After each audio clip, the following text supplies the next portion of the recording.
Hello, we are waiting for Brooke Lambert and we will have her shortly with us. So here she is.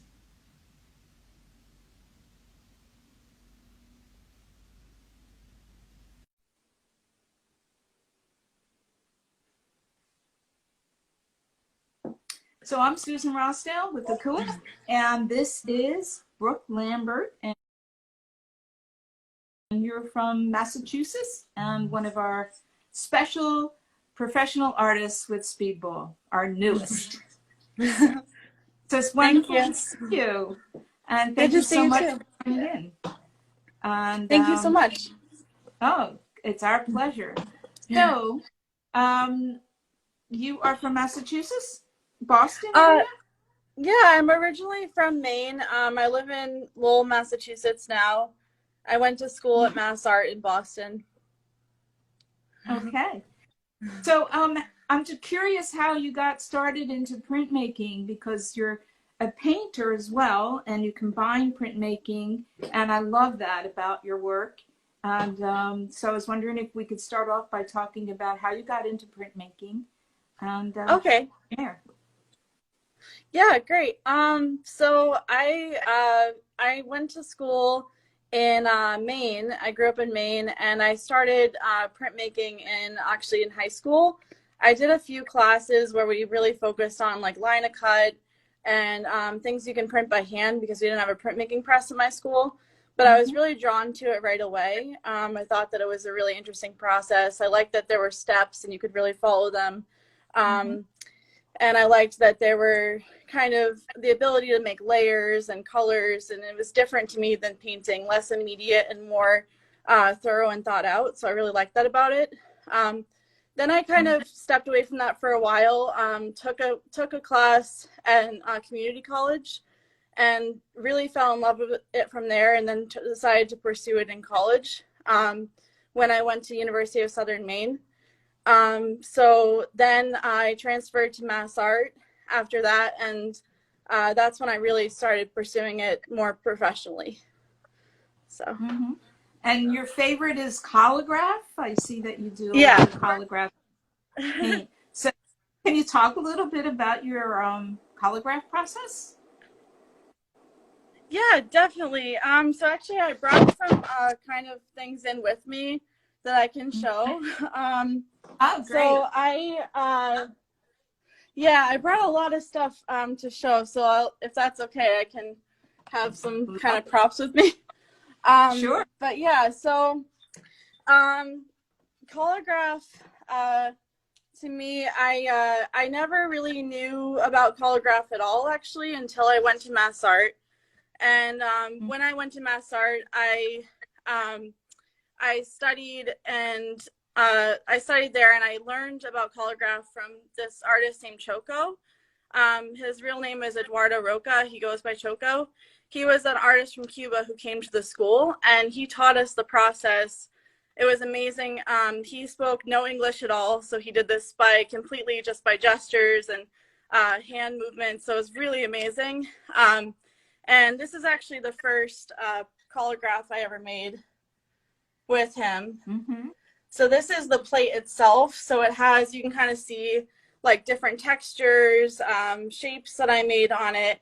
And I just fell in love with the process of building this plate, because it's very sculptural, and it was a new idea for me. So I made this first print with him, and this was really the style that he had himself. So his art is mostly collagraph as well, and he did very dark, rich colors, super layered and really intense. And I liked that about it. I actually love that about it, but I kind of thought it could be used a different way. So after he left the school, I told my professors that I wanted to do this more, and I wanted to do it big. And they told me, no, you should not do this. You should not try to do it too big, because, you know, the press might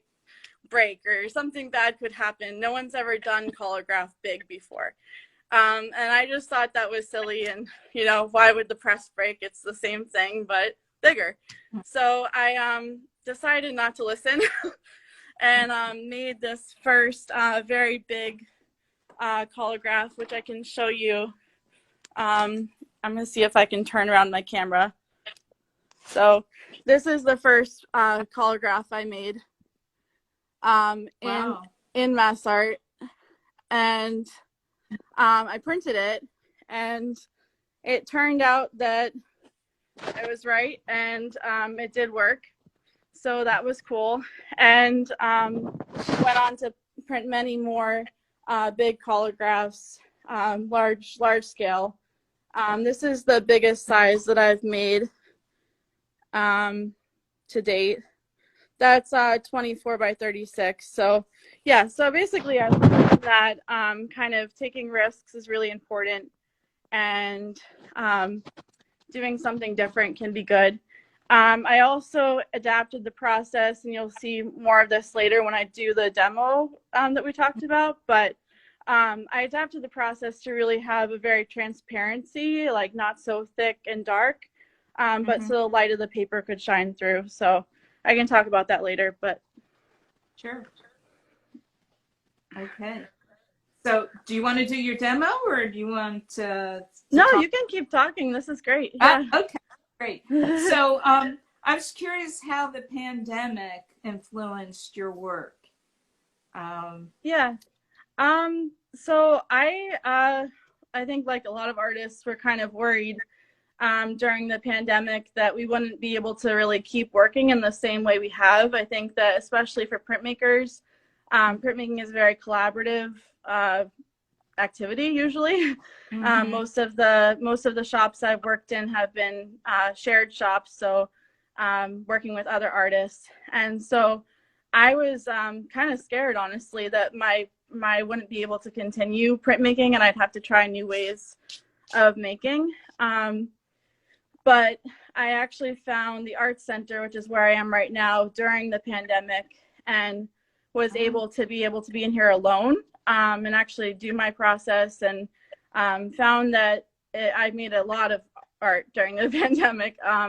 So it really, I was able to really like lock in and get a lot of work done that I wouldn't have otherwise, and apply to shows, kind of get my work out there. So I think I took advantage of the time.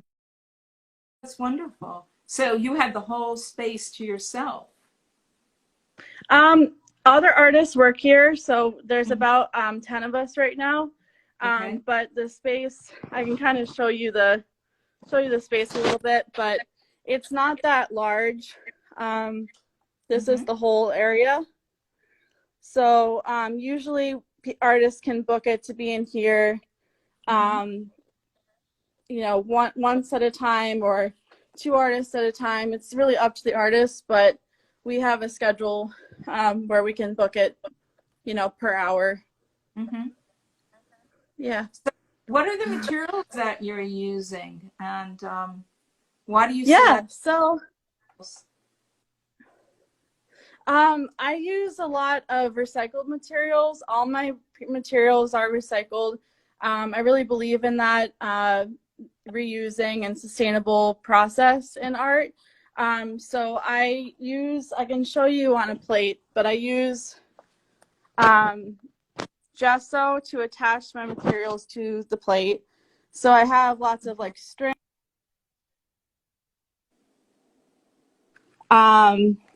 There's mesh and different types of fabrics. This is like a burlap sack. So there's all different types of materials, and I collect them. I have friends who collect things for me.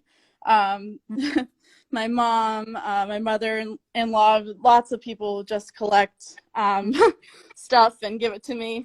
But really all things that would be thrown away otherwise and polluting our planet otherwise. So that's a big part of my work.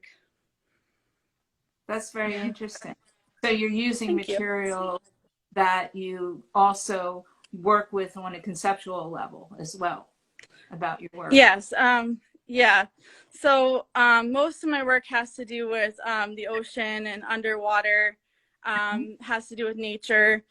So I like to kind of play on that, like using the objects that would be polluting nature in a way that actually highlights nature's beauty.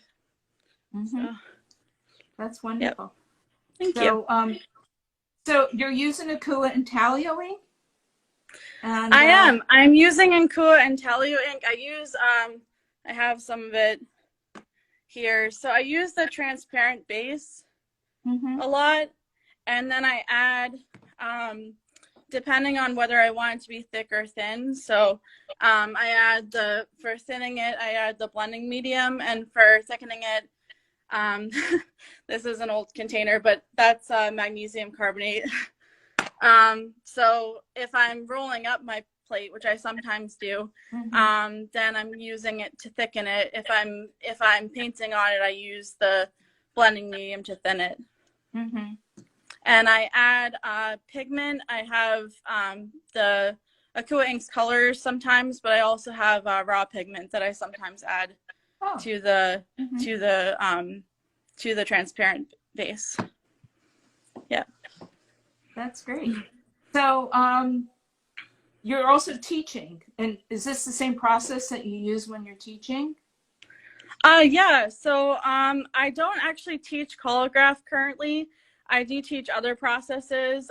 Right now, my classes are, I do a monoprint class. I also do a beginner intermediate class, which is kind of like learning about the space that we're in, taking care of the materials, making sure you operate the press properly, color mixing. I use all Akua brand in my classes. So we try to run a very environmentally friendly shop, and we found that Akua is the best brand for that. So we use all Akua inks in the classes as well. Yep. Did you have to do any adaptations to using Akua, or did you find it? Yes. Yeah, Okay. I did. I actually found Akua challenging at first because I was used to oil-based ink.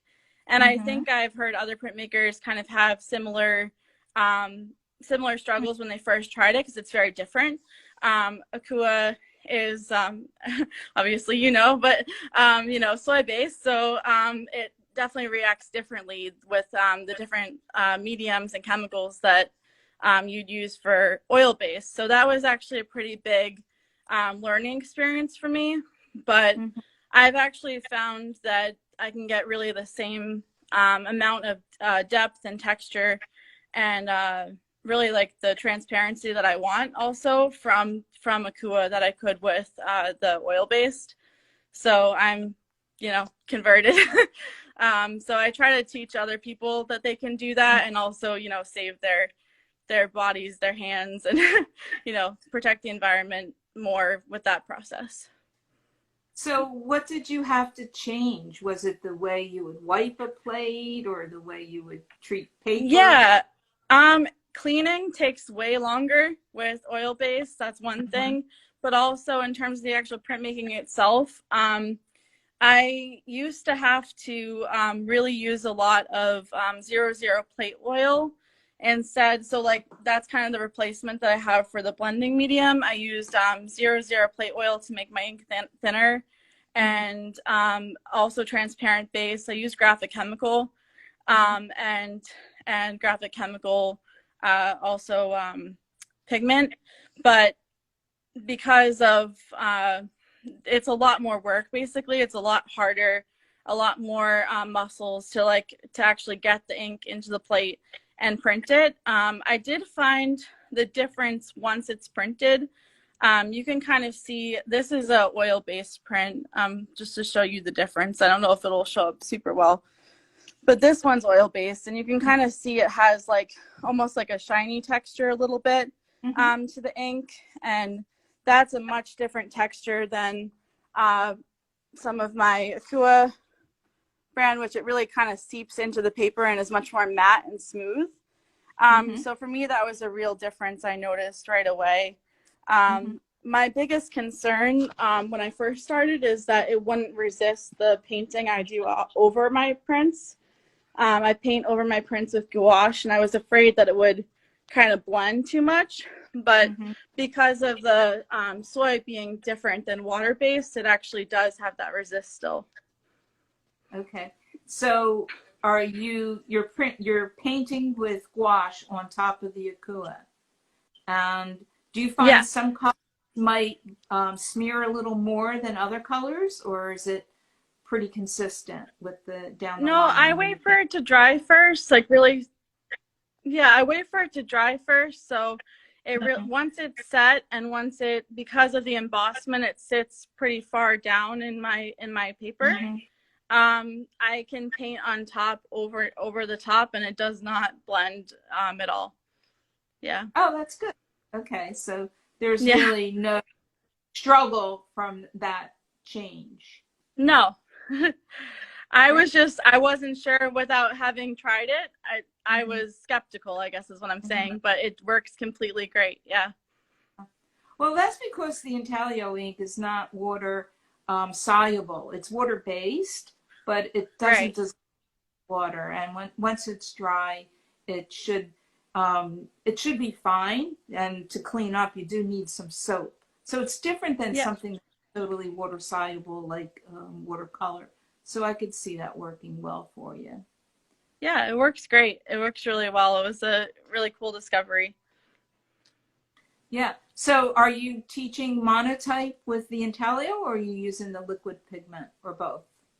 I'm teaching monotype with the intaglio. We're doing stencil monoprints. So inking our plates fully and then putting stencils on top, learning about kind of the difference between negative and positive space that way, and also the color mixing. I think I would like to introduce some of the liquid pigments as well into my classes, but I haven't done that yet. Yeah. Yeah. Well, the liquid pigment is thinner, so, and it's liquid, so it's more of a painterly process too when you apply. So I was just curious. Yeah. For the painting, we do the painting of the monoprints. But I use the blending medium for that too, for them to thin down their ink. Yeah. So they use that with it, and then and mix from that. I really, in my classes, use the transparent base, blending medium, and different colors of ink, Akua ink. Yeah, it seems like the liquid or the blending medium is a substitute for water if you were painting, and it's a substitute for burnt plate oil if you're doing printmaking. So it's a really important modifier, I think. Yeah, it's my favorite, I think, if I had to pick. Yeah. It's my favorite Akua product. Yeah, because you're a painter, so I can want that fluid ink, so I can. Yeah. I love playing with the difference in texture too. I mean, if I'm inking up a plate, like I said, I really use the solid, intaglio ink and then add the magnesium. But for the painterly process, I definitely use a lot of the blending medium. Yeah, I can see that. Great. Yeah. So, anything else that we want to add? And I'm really excited about this demo that you're going to do for us. Is that some? Okay. Yeah. That? Sure. No, I can do that. Yeah. Let me get set up for a second. So, I have this plate that I've mentioned a couple times. I'm gonna give my phone to my boyfriend so he can hold it and film me. So this is the collagraph plate, the first one I made. I've actually already inked it. It's hard probably for you to tell, but I've inked it with transparent Akua medium and some of that pigment. So I made this color, and it's very transparent. It's actually almost see-through, which I can show you. 1 second.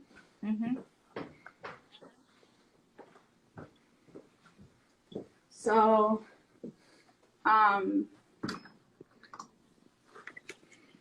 just do a drawdown to show you the transparency. But it's very luminescent. When it, you can kind of see the real transparency there. So the light of the paper shines through, which is really what I love about this way of making collagraph. And I inked this whole plate before we got on the call because it would have taken quite a long time to do that on the call. And I also rubbed all the ink off with an intelliO process. So to do that, I used this brush. I'll just demo what it would have looked like to dip into my ink and then cover the entire surface. And then I use this piece of cloth to then do circles to rub the ink off the entire surface. And I'm realizing I should have gloves on. So basically, that process is similar to something like an etching plate or really any other type of intelliO process. So covering the entire surface with ink and then rubbing the ink off. Then I'm going to run the plate through the press. So you can come kind of focus on this for now. So basically, I have already done that process, and I'm going to just move it to the press. So for my, you can stand right there and just stay there. Yeah. Okay. That's good. So for this part, I basically wet my paper. So I often wet my paper with a water bath, or I can also just spray it with just water. So I spray my paper on both sides. This is just to get the full paper wet. And it's cotton rag paper. I use Reeves BFK, so it's actually 100% cotton. That really helps the materials on my plate sit into the paper and make a really nice embossment. So, and when the ink dries, it holds the shape because the paper expands. So I'm gonna. So you only send it through once? Yes. For this part, I only send it through once. I have experimented with doing multiple plates at once, but mostly I only do one pass through the press. So, and then you can come here and show this part, but basically it embosses directly into the paper. So you can see that. I can take it, but these textures are all actually really sit into the paper, so they're embossed almost like low relief sculpture inside the paper, which is something I really love about it. Yeah. And this is the second pass. So to whoever asked that, this is the second pass of the ink. So I usually do 2 runs to the press. I have kind of a blue series of prints as well as my colorful ones. So this is the first pass. So you can kind of see how dark that is. Sometimes that really is what I like about it, is that really richness, kind of similar to the first one I showed you guys. But then this one is really the type of print I use to paint over later. Okay, so do you ever clean the plate, or you just keep printing ghosts until you remove the ink and the color on the plate now is stained? Yeah, great. That's a great question. I do not clean the plate. I actually, my oil from when I did oil is still there. It's just hardened. The Okay. Akua, you know, I do try to get as much as I can off, but I don't ever use solvents on my plates. I just use rags to clean them. Mm-hmm. Yeah, or just print them. Yeah, because if you're using a collagraph plate, are you coating the plate with anything like a varnish after you do the gesso and the materials, or is it straight gesso No, and the it's just straight gesso. I've never needed to coat it with varnish because the ink kind of builds its own layer. And the gesso is really thick on there. Like it is completely covering the materials. There's no materials poking through anymore. So that acts as its own barrier. Yeah. Great. Yeah, I always found that using a Akua on a collagraph plate, you can get many ghost prints. And Yeah. that's the way I just remove the ink if I wanted to change the color. But it's less abusive on the plate to not have to clean it. Yeah. So you can get any more prints from it because you're not breaking it down as if you were cleaning it over and over. Right. So yeah, my plates are made of mat board. So it's just like the back of notebooks and stuff. They're very you know, something that could disintegrate. So I try to take care of them and yeah, not add a lot of solvents. Yeah. Wonderful. Yeah. That's great. So how long does it usually take before you can paint on them? Do you ever just right into painting? Not that long. I usually paint on them like a few days after, probably about maybe like 48 hours. I find that it dries pretty quickly. Yeah. Great. Do you blot your prints flat, dry, or does it just naturally relax and straighten out after you That's paint a great question. I actually don't blot them dry. I do just let them dry just by air. But if I do want to flatten them later, like there's been times I've had to flatten them for framing or flatten them for a show I'm in. For that process, I just stack heavy objects on top and it will dry. I sometimes spray the paper before I do that to get it wet again. I find that that helps the flattening process. So you're flattening it, but you're not flattening out the embossment just to keep the paper. Yeah, just to keep the paper, like sometimes the edges curl up or they've bowed a bit. But I do store my prints flat. I don't usually have to do that, but when I have had to, that's how I do it. Yeah. We have a question. Do you use release agent with your ghost prints?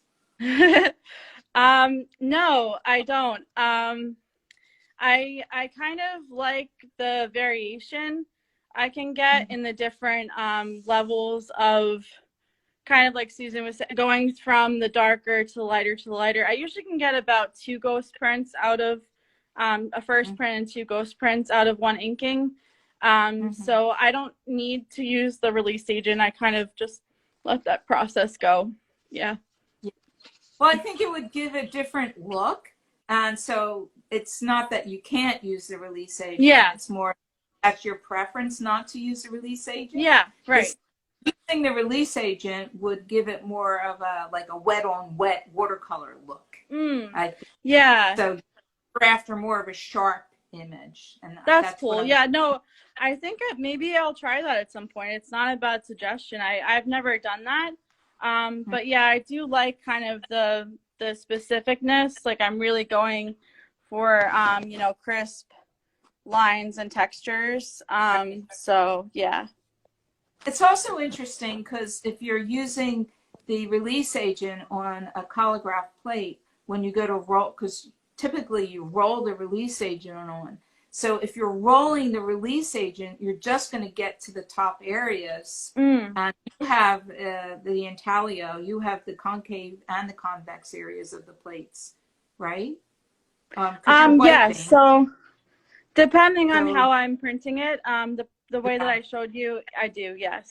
Yeah. I do sometimes just roll over the top. Yeah. So yeah. Interesting. So then you might have to change your rollers. Like if you were to use a really soft roller, then it would go into the deeper areas with the release agent. Or if you use a really hard roller, it would just go on the top. So it could have different, fun Yeah, effects. no, it's a really cool idea. Yeah. I like it. So you're basically doing, I see that you had color on there. Right now you printed and it was basically blue. So do you do Yeah. a la coupe as well, like selected areas of color, like mono printing from I each? have. Mhm. Lately, no. Lately I just do the whole plate one color, and the multiple colors come from the painting afterwards. There have been prints I've done in the past where a la poupe, I do the different areas of color and wipe them separately with different fabric. So that is something that I have found is a little hard with collagraph to get specific and not mix and make very muddy, just because of how dense my textures are. Mhm. But I have done both. Yeah. So many possibilities. um, Great. So, how often do you print? Are you printing a today? lot. I would say I try to come in here when I'm doing my classes, and I print the same days I do my classes. So usually at least 2 or 3 times a month, but it depends on the month. Sometimes it's a lot more, sometimes it's less. But yeah, I'm in here quite a bit. So, do you print a bunch of prints and then paint them, or do you do one at a time, or several things at once? Yeah, no, it's a great question. I usually print a lot of them at once and kind of have a day where I'm fully printing. I can get, depending on the size, between 6 and 10, around that prints a day, depending on size. So I then take those prints home and I paint them at my home studio. Mm-hmm. It's kind of, multiple steps, building the plates, printing them, and then at home. So in terms of general time, that's hard for me to estimate, but I do multiple places to both print and then paint. Mm-hmm. So you have several things going at once. Yes. Yeah, and that is something that keeps your series. You're not making additions, and you're making series of multiples, and they have Mm-hmm. a unique, quality that they're very part of each other. So I think one thing about Yeah. printmaking helps with that consistency with your work and the style that you're working with, which I really enjoy. I like the process of Oh, printmaking thank you. for the Yeah. process of making multiples, more so than making additions for my own work. So I really appreciate that in your work as well. Oh, thank you.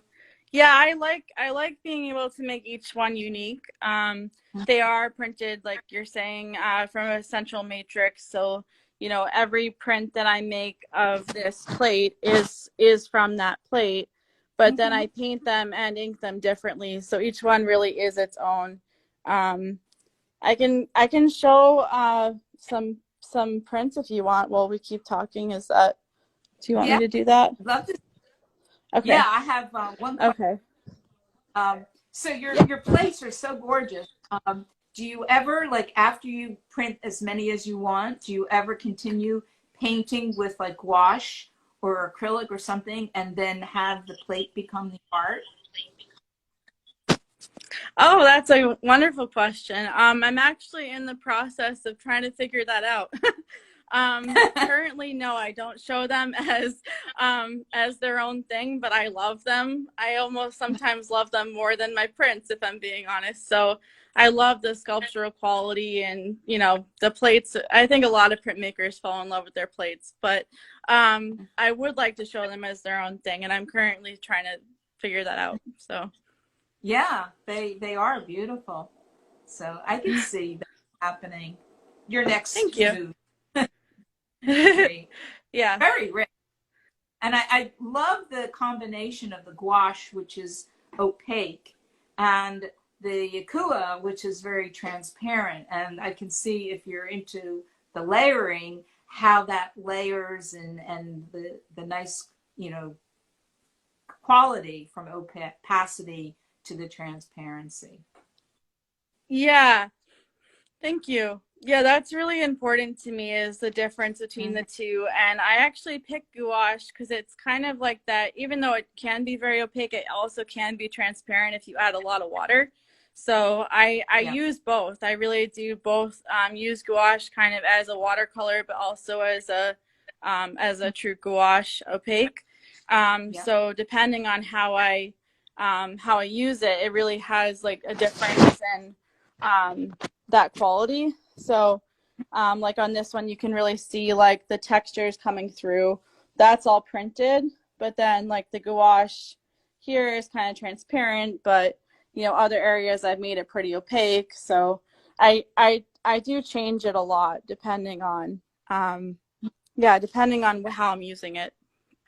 Yeah, yeah. It becomes very mysterious. I wonder, when you have a show, do people say to you, "How did you do that?" Do they actually how you embossed it? If you're showing them the prints and they have a lot of embossment and they're expecting a painting, is that a question that you might get? Yeah, that is a good question. I think that a lot of people don't know what collagraph is, so I'm usually explaining that quite a bit. I do like label them always that they're collagraphs because I like having the conversation. But yeah, people kind of do expect them to be paintings, and then get closer and see the multiple layers, and they're like, how did you draw that? Or, you know, how did you get that to look exactly like a net? Or yeah, stuff like that. Right. That's great.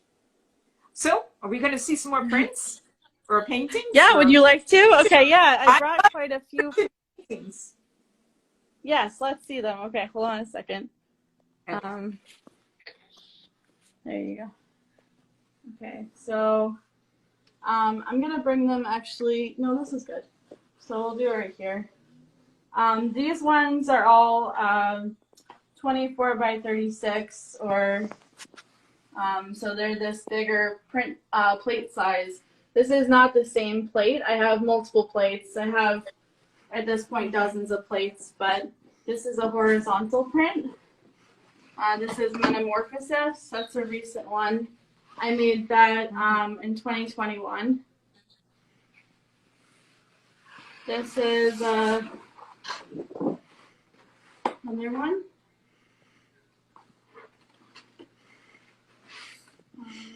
Wow, they work so well together, like butt up together. Yeah. It looks like one piece. You can do a whole wall, and And that's the same plate, right? Yeah. No. Yeah, this is the same size plate vertical as this one. I made it at the same time, but you can kind of see the shapes are different. So yeah, I tend to work in series with these. Can we see the back of the paper? I'm really curious how well that embossed. Yeah. It's always fun. Let's see this You one. gotta get the camera great angle. In here. Yeah. Oh yeah, that's fun. Wow, yeah. The back. Yeah, very heavy embossment, really thick materials on the plate. I can show you the plate again so you can kind of see how thick it is. That might be something that would be interesting, but that's very, they're very thick, but they're all within the same kind of general height. So I saw you. So when they emboss. And you were just using the regular felt blankets. You don't use any foam? No, I don't use any foam, just the blankets. I cover my, I use my paper and then just use the two blankets, the catcher and the pusher. And that really just, that's enough, to do it. great. Yeah. Trying to think what else I can show you. I can show you one that I painted, and it's the same as one that's unpainted. So like the same plate painted and unpainted together. I brought that. That might be something interesting. Let's see. So kind of a before and after. But yeah, depending on the colors I use,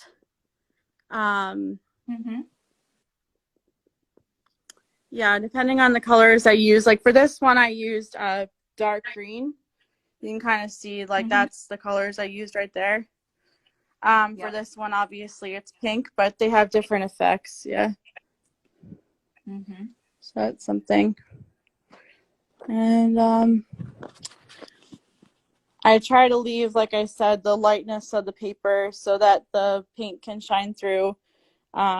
Depending on, though, how I ink it, it can be very different. Like these are all very luminous and bright, but I have also some very dark prints. So I change the ink depending on what I'm trying to achieve. And then, yeah, that's a big one. That's the first big one I made. It's called Under the Surface.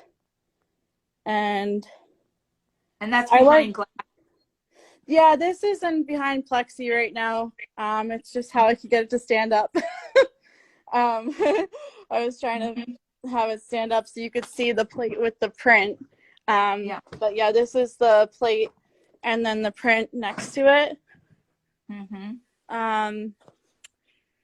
So the plates are always the same size as the prints. I occasionally will cut them down, but usually like kind of what you see as the print is the size of the plate. So the composition is really done beforehand in the sculptural process. Yeah. You do a great job of getting everything sort of at the same level.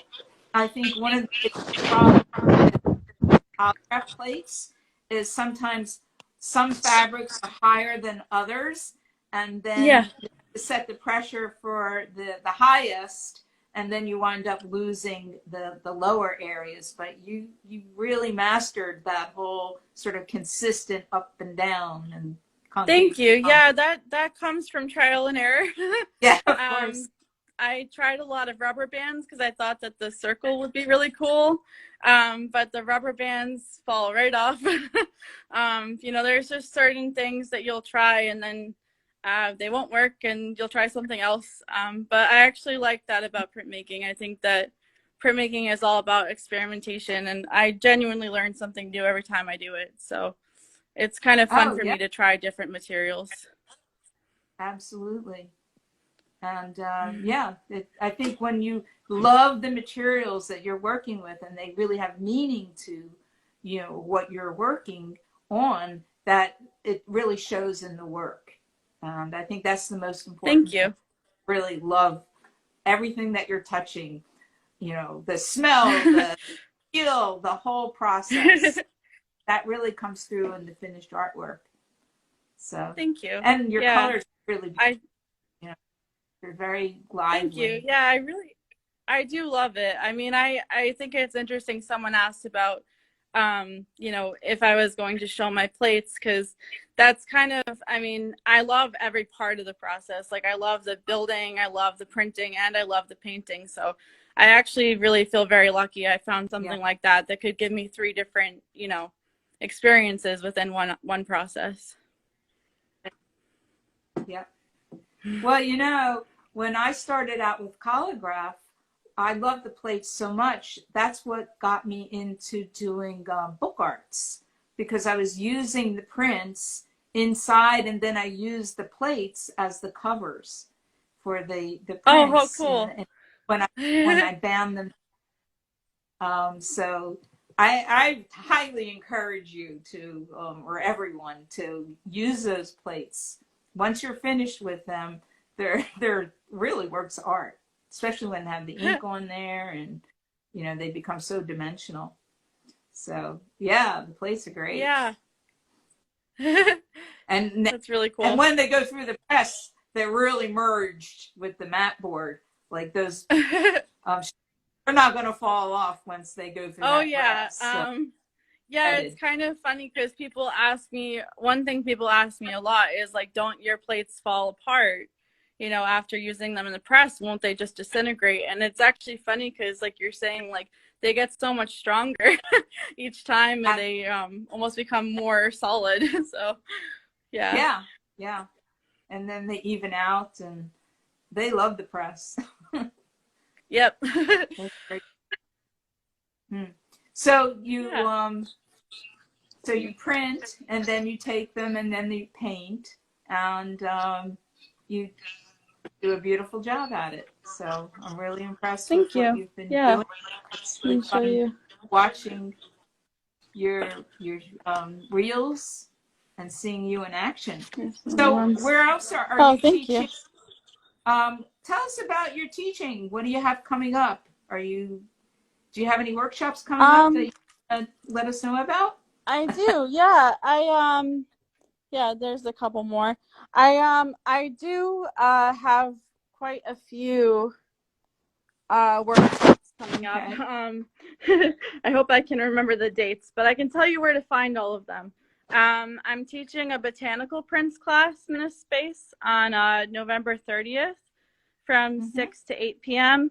And we're going to be printing natural materials like leaves, flowers, feathers, things found in nature. Also, any recycled materials, like similar things like I use, like netting, are totally welcome. So I'm teaching that class. That's going to be really fun. That's a class I've taught before. I'm also teaching beginner intermediate class. So that's the class I mentioned where I'm kind of going through the whole space, teaching people to use the press, you know, take care of the materials, color mixing, monoprint. So yeah, that one is on December 14th. Yep. Okay. Well, I'll post, you can send me all the details and I'll post that. Okay. I'm back. Yeah, I can say the place to find it is theartcenter.com. That's where they're all listed. Okay. All right, so I'll put that in the notes in when I'm going to take this and put the recording on. So when I go to put the recording on, add that into the comments so people can see. So you have someone who was interested in class, and you have somebody who's interested in buying a plate. Did you see that? I did, yeah. It's funny. Yeah, no, I mean, I sell my prints. I suppose at some point maybe I'll sell my plates. Not yet, but someday. Yeah.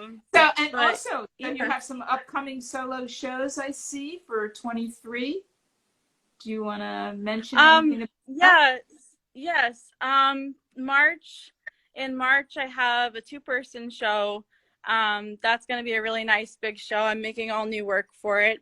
I'm showing with my friend Kurt Hans. He is an acrylic painter. He has really bold, colorful, bright work and much different than mine, but I think goes very well together. So I'm really excited about that. And then April and May, I have a solo show at Firehouse Center for the Arts in Newburyport, Massachusetts. And that's really exciting too. It's my first time showing in that area, so really excited. Great. So when that gets closer to the time, I'll post that so people will know where they can go see your work in a gallery setting. And thanks. Maybe you can have a plate there. Maybe I will. I think it's heading in that direction. I would love to do that. So yeah. Great. Well, what a wonderful demo and studio, and it was just really lovely talking to you. Do you have anything else you want to add before we sign out here? No, I just thank you so much for talking to me and the opportunity to share my work with Akua Inks. I'm really happy about it, and this was really fun. Thank you. Thank you so much. We really enjoyed it. So, okay, so I'm going to sign out, and I'm going to post a recording. So if anybody missed the very beginning, you can watch it in a few minutes. It's quickly as I can get it posted up. Okay, and I'll add some information if there's anything you want me to add in, like where you're teaching and the dates and the times and things like that. Okay, great. Thank you so much. Thank you so much, Brooke. It was so much fun seeing you in action. Thank you, Susan. All righty. Take care. Bye. Bye-bye.